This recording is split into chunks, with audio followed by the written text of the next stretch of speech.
Thank you for joining us on Inside Out, where you are learning how to transform yourself, soul, body, and image. I have the beautiful Lorena Joyce Stewart, and of course we've got Eugenia Battaglia with us, and I'm Allison Larson. Today we've had a show of hope. We've heard from some people who are inspiring hope in others, who have overcome despair and have found hope themselves. Yes. And I know in my own life, hope is such a big, big thing, because really without hope, what do we have? Nothing. Nothing really.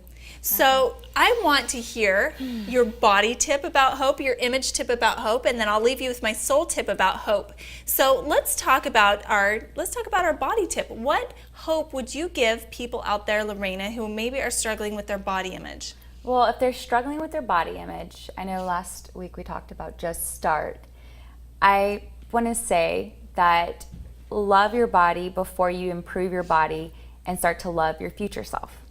It is imperative that you love who you are now. And if you can love who you are now, then you'll have full potential to love who you will be. And once you love who you are now, you'll love yourself enough to do what you need to do. Just like your dog, just like your cat, just like your tomato tree, your rose bush. You love it, you water it, you take care of it, you tend it, you do what's right for it. You don't go and pour gasoline on your rose bush. Right. You don't feed sugar to your dog, right? At least I don't think, I know people that do that. But so much more important are our own bodies. So it's important to love ourselves enough. That's the first step, love ourselves enough to treat it right, to do what we need to do to get to that healthy place. And so if you are stuck and you say, I don't love myself, I don't know how to love myself, I challenge you to get a pen and paper, write down the 5 things. And if it takes you 2 hours to get one, so be it. Get that one thing that you love about yourself. It could be your freckles, it could be your laugh, it could be your eyelashes, it could be your big toe. Okay, whatever it is, write it down and start with that one thing you love until that list grows and grows and grows, and then you have this self-love and you will want to treat your body right and do what's good for it. I love that. And love really does bring hope. We heard that from our guest, Mark G, Absolutely. today. And I'm going to branch out here. I love my hair. I'm just going to throw that out there. I love my hair.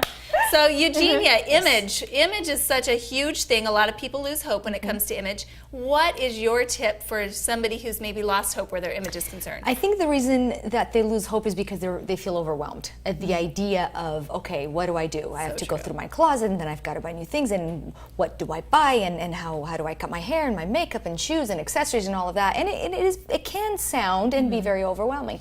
However, let's break it down. Let's do one new thing today, right? Start, take the first step. As long as we keep moving forward, not stay stagnant, then that's moving in the right direction, right? So change one thing or that you have been doing the same for a long time. If it's your hair, your haircut, or maybe a new lipstick even, it'll just make you feel better, right? When you look in the mirror. So if it's A new bra. you know, a bra fitting, that's always the first thing. Start with the bra fitting. Yeah, start with that. But here's the other thing. Maybe go through, here's a very good one, and I love this one. Go through your closet. Get rid of anything and everything that doesn't make you smile, that you don't love, that doesn't work for you. Because when you walk in your closet, you're supposed to know, okay, everything that's hanging here, I know I wear and I love it.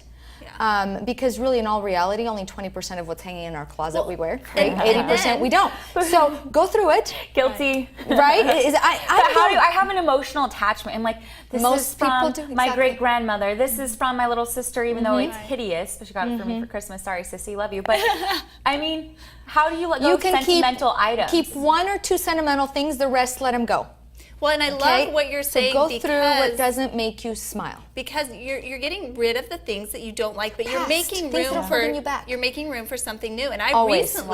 recently actually did this, and I felt actually so much lighter. Empowering, Every time I walked in my closet, I was happier. So I love that tip. Wow. The tip I'm going to leave with you today is a tip that I gave earlier on in the show, and that is, if you are in despair, if you feel like you've lost hope, find somebody to give to or some way to give.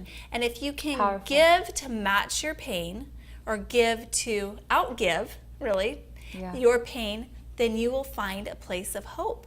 So think outside of yourself, find somebody to serve, and somebody to give to, and it makes a world of difference. So just remember that if you are feeling like you've lost hope, there's always a way. You've heard from 3 people today that help inspire others to hope. And if your heart's been touched to contact one of those people, please follow through with that intuitive thought. Please obey your intuition. It will not lead you astray. So leaving you with lots of love and hope today from the Inside Out Show. It's Allison, Lorena, and Eugenia. And we hope to see you in future episodes where we'll be learning about more inspirational things to help transform your life, soul, body, and image.